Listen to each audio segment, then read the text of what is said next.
CDP की इस series में आज का हमारा टॉपिक है इंटेलिजेंस, जिसमें हम पढ़ेंगे कि फर्स्ट इंटेलिजेंस टेस्ट किसने दिया, मेंटल एज का कॉन्सेप्ट किसने दिया है और आईक्यू का कॉन्सेप्ट क्या होता है और फॉर्मूला जो टर्मन ने दिया था उसके बारे में पढ़ेंगे। इसमें आईक्यू के कॉन्सेप्ट में जो फॉर्मूला है MA, जिसको मेंटल एज बोलते हैं, इक्वल्स टू क्रोनोलॉजिकल एज को बायोलॉजिकल एज भी बोल सकते हैं, मल्टीप्लाई 100। इससे हमारा IQ मतलब इंटेलिजेंस टेस्ट निकलता है। IQ का जो टेबल है उसको किसने दिया था, स्टैनफोर्ड बिनेट ने दिया था। इसको भी हम समझेंगे टेबल के अकॉर्डिंग। और इंटेलिजेंस टेस्ट के फादर किसको बोलते हैं, अल्फ्रेड बिनो को बोलते हैं। इन्हीं सारे जो टॉपिक है इसको डिटेल में समझने के लिए हम चलते हैं अपने नोट्स की तरफ। Hello everyone, this is Pragya, welcome back to my channel. आज हमारा जो इंटेलिजेंस का टॉपिक है, मैंने जो बताया वो करेंगे। ये जो टॉपिक है इसको हम सीटेट सितंबर 2026 के लिए टारगेट कर रहे हैं। मैंने स्टार्टिंग में बताया है, उन तथ्यों पर ध्यान रख के चलिए हम अपने नोट्स की तरफ चलते हैं और इसको डिटेल में पढ़ते हैं। आज का हमारा टॉपिक है इंटेलिजेंस, जिसको हम बोलते हैं बुद्धि। बुद्धि जो इंटेलिजेंस शब्द है वो इंटेलिजियर जो है एक लैटिन भाषा से निकला हुआ शब्द है। तो इसका मतलब क्या है, लैटिन भाषा से इसका मतलब, इसका अर्थ क्या होता है, टू अंडरस्टैंड। इसका अर्थ क्या होता है, टू अंडरस्टैंड। तो इसमें क्या होती है, इंटेलिजेंट क्या है, हेरिडिटी से अधिक प्रभावित होता है। इंटेलिजेंस क्या है, सबसे पहले हेरिडिटी से अधिक प्रभावित होता है कि जिसके पेरेंट्स इंटेलिजेंट है तो हो सकता है उसका जो बच्चा है वो भी इंटेलिजेंट होगा। तो इंटेलिजेंट का डेफिनेशन देख लेते हैं। इंटेलिजेंट क्या होता है कि लर्न करने की एबिलिटी, अंडरस्टैंड करने की एबिलिटी, रीजनिंग, प्रॉब्लम सॉल्विंग या एडजस्ट करने की, एनवायरनमेंट में एडजस्ट करने की एबिलिटी को हम क्या बोलते हैं, इंटेलिजेंस बोलते हैं। बहुत सारे साइकोलॉजिस्ट ने इसके बारे में इसकी अलग अलग डेफिनेशंस दी हैं। जैसे अल्फ्रेड बिने क्या बोलते हैं, अल्फ्रेड बिने ने बोला है कि इंटेलिजेंट क्या है, एबिलिटी टू जज well, understand well, reason well. मतलब इंटेलिजेंस क्या है, जिससे आप अच्छे से जज कर सकते हो, अच्छे से समझ सकते हो या फिर अच्छे से रीज़न दे सकते हो। इसी को क्या बोलते हैं कि इंटेलिजेंस बोलते हैं।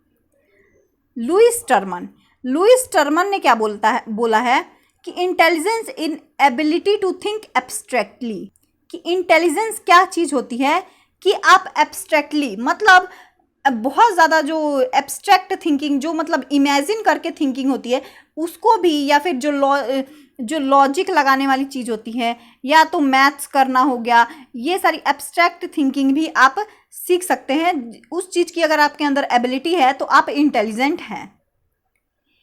विलियम स्टर्न क्या बोलते हैं कि आपके अंदर कैपेसिटी है नए सिचुएशन में एडजस्ट होने की, तो आप इंटेलिजेंस माने जाओगे।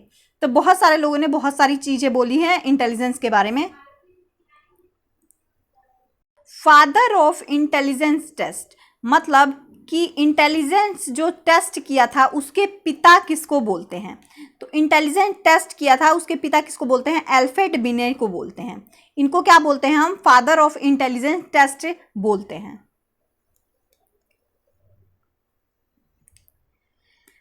यहीं पे आ जाता है पहला इंटेलिजेंस टेस्ट किसने किया था। पहला इंटेलिजेंस टेस्ट हुआ था 1905 में। पहला इंटेलिजेंस टेस्ट हुआ था 1905 में।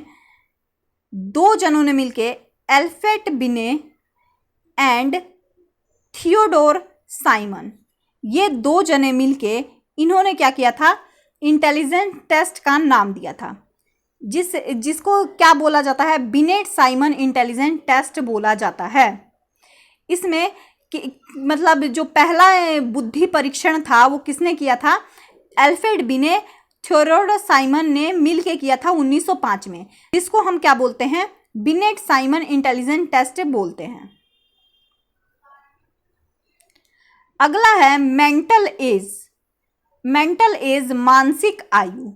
मानसिक आयु क्या होता है, तो मानसिक आयु क्या होता है कि बच्चे की मानसिक क्षमता उसके स्तर से होती है, उसके लेवल से होती है, और उसी की आयु के अनुसार ये चीज होती है, मतलब उसी के एज के अनुसार ये चीज होती है। जैसे एग्जाम्पल देखें तो अगर 10 साल का बच्चा परफॉर्म कर रहा है 12 साल के बच्चे की तरह, तो वो उसका जो मेंटल एज है वो कैसे हो जाएगा, उसका मेंटल एज कैसा हो जाएगा, तो उसका मेंटल एज ज़्यादा हो जाएगा। जैसे आईक्यू टेस्ट कैसे करते हैं हम, यहाँ पे लिखेंगे मेंटल एज, यहाँ पे लिखते हैं क्रोनोलॉजिकल एज। क्रोनोलॉजिकल एज को ही क्या बोलते हैं, बायोलॉजिकल एज बोलते हैं। क्रोनोलॉजिकल एज को क्या बोलते हैं, बायोलॉजिकल एज बोलते हैं। और यहाँ पे मल्टीप्लाई कर देंगे 100 से, तो मेंटल एज कितना है 10, जो मेंटल एज है कितना है 12, क्रोनोलॉजिकल एज कितना है 10, मल्टीप्लाई किया 12 से तो कितना आ गया 120। तो मतलब क्या है, ये बच्चा अपनी एज से भी ज़्यादा इंटेलिजेंट है। अभी क्रोनोलॉजिकल बताया है, क्रोनोलॉजिकल एज में मतलब एक्चुअल एज, जो बच्चे का एक्चुअल एज है, या फिर बायोलॉजिकल एज भी बोल सकते हैं इसको, बायोलॉजिकल एज भी बोल सकते हैं। आईक्यू क्वोशेंट, आईक्यू क्वोशेंट क्या होता है, तो आईक्यू एक न्यूमेरिकल मेजरमेंट होता है इंटेलिजेंट का।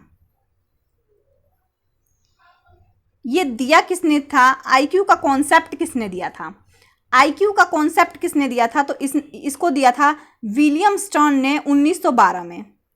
आईक्यू का कॉन्सेप्ट किसने दिया था, विलियम स्टर्न ने दिया था, और कब दिया था, 1912 में दिया था। जिसका फॉर्मूला मैंने अभी बता दिया है, लेकिन फिर भी देख लीजिए। इसका फॉर्मूला होता है I Q equals to mental age upon में क्रोनोलॉजिकल एज या बायोलॉजिकल एज इनटू 100। ये वाला फॉर्मूला मत देखिएगा, ये फॉर्मूला ठीक है। तो एम ए क्या हो गया, mental age, C A chronological age, mental age divide by chronological age multiply 100।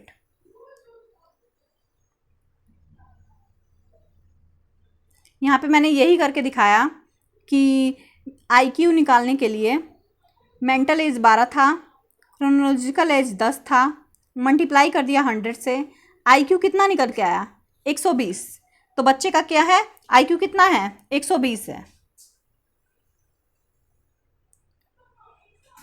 Stanford beneath intelligence scale, अब स्टैनफोर्ड बिनेट क्या लेके आते हैं, इंटेलिजेंस स्केल लेके आते हैं, जिसमें उन्होंने क्या क्या चीज़, और ये कब लेके आते हैं, 1916 में लेके आते हैं, 1916 में लेके आते हैं, जिसमें डेवलप किसने किया था, इसको डेवलप किया था लुईस टर्मन ने। बेस्ड किस पे था ये इंटेलिजेंस टेस्ट, बिनेट साइमन पे बेस्ड था, और पब्लिश किसने किया था, स्टैनफोर्ड यूनिवर्सिटी ने इसको पब्लिश किया था। पर इतना कुछ जानने की आपको ज़रूरत नहीं है, सिर्फ इतना पता है कि स्टैनफोर्ड बिनेट क्या लाए थे, इंटेलिजेंस स्केल लेके आए थे। आईक्यू जो है इसको हमने क्लासीफाई कैसे किया, तो नीचे से लेके ऊपर तक, जैसे जैसे बिलो जो इडियट से लेके जीनियस तक हमने नीचे से क्लासीफाई किया। जैसे अगर बिलो 70 है, 0 से लेके 70 तक है, तो वो मेंटली चैलेंज है या फिर इडियट बोल सकते हैं उसको। 70 से लेके 79 तक इसको क्या बोलते हैं, बॉर्डर लाइन बोलते हैं, ये एग्जाम में पूछा भी जाता है। 80 से 89 तक बिलो एवरेज बोलते हैं। एवरेज जो होते हैं वो कितने होते हैं, 90 से लेके 109 तक ही एवरेज माने जाते हैं, जिसमें क्या नॉर्मल या एवरेज बोल सकते हैं। सुपीरियर जो होते हैं, सुपीरियर 110 से 119 तक होते हैं, वेरी सुपीरियर बोलते हैं 120 से लेके 139 तक बोलते हैं, और जीनियस किसे 140 या उससे अबव वाले को जीनियस बोलते हैं। और ये जो मेंटली चैलेंज या इडियट होते हैं, ये भी 1% होते हैं, और जीनियस भी क्या होते हैं, 1% होते हैं। सबसे ज़्यादा संख्या किसकी होती है, ये एवरेज वालों की सबसे ज़्यादा संख्या होती है।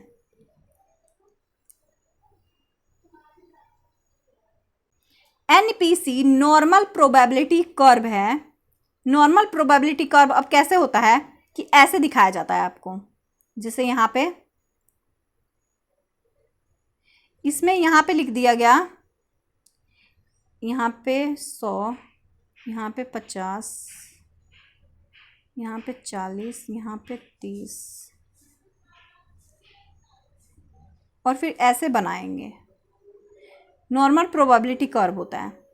तो नॉर्मल इसको क्या बोलते हैं, बेल कर्व बोलते हैं, क्योंकि ये बेल शेप्ड में होता है इसलिए इसको बेल कर्व बोलते हैं। तो इसमें क्या होता है कि आपका IQ स्केल नीचे होता है, IQ स्केल नीचे होता है, और फिर ये जो है, ये जो लाइन है ये क्या है, एवरेज की लाइन है। ये जो सबसे ज़्यादा लोग होते हैं वो एवरेज ही होते हैं। सबसे ज़्यादा लोग कितने होते हैं, एवरेज होते हैं। और जैसे ये आ गया माइनस में जा रहा है ये, तो ये क्या है, इडियट। ये इडियट वाले हैं, इडियट वाले कितने, 1% ही होते हैं। फिर यहाँ पे क्या होता है, जीनियस, जीनियस भी क्या होते हैं, 1% ही होते हैं। अब जो है इंटेलिजेंस का एजुकेशन पे कैसा इम्प्लीकेशन पड़ता है, तो एजुकेशन पे क्या कैसा इम्प्लीकेशन पड़ता है, या फिर कैसे हम एजुकेशन को, सिस्टम को सुधार सकते हैं। तो टीचर को क्या करना चाहिए, टीचर को रिस्पेक्ट करना चाहिए इंडिविजुअल डिफरेंसेस के। मतलब कोई बच्चा देख के ही पढ़ पाता है, कोई बच्चा साइकोमोटर से ही पढ़ पाता है, तो उसको क्या करना चाहिए, हर बच्चा इंडिविजुअल है, ये तो पता ही है सबको, तो हर बच्चे को रिस्पेक्ट करना चाहिए हमें। टीचर को क्या करना चाहिए कि जो टीचर है उसको जो बच्चा है या लर्नर है उसकी एबिलिटी के हिसाब से पढ़ाना चाहिए, उसके एबिलिटी के हिसाब से मेथड को यूज़ करना चाहिए या फिर उसको पढ़ाना चाहिए। स्लो और गिफ्टेड लर्नर को क्या करना चाहिए, ज़्यादा अटेंशन देनी चाहिए। जो स्लो बच्चे हैं या फिर जो ज़्यादा गिफ्टेड बच्चे हैं उन पे क्या करना चाहिए, ज़्यादा ध्यान देना चाहिए। बच्चों का इंटेलिजेंस टेस्ट भी करवाना चाहिए, ये क्या होगा, पढ़ाई में हेल्प करेगा या फिर बच्चों के मार्गदर्शन में भी हेल्प करेगा। तो ये टॉपिक हमारा यहीं पे कंप्लीट होता है। तो ये था हमारा आज का टॉपिक। आई होप आपको ये इन्फॉर्मेटिव लगा होगा और आपके एग्ज़ाम के लिए इम्पॉर्टेंट होगा। तो आज के लिए इतना ही, मिलते हैं नेक्स्ट टॉपिक के साथ नेक्स्ट वीडियो में। Thank you so much.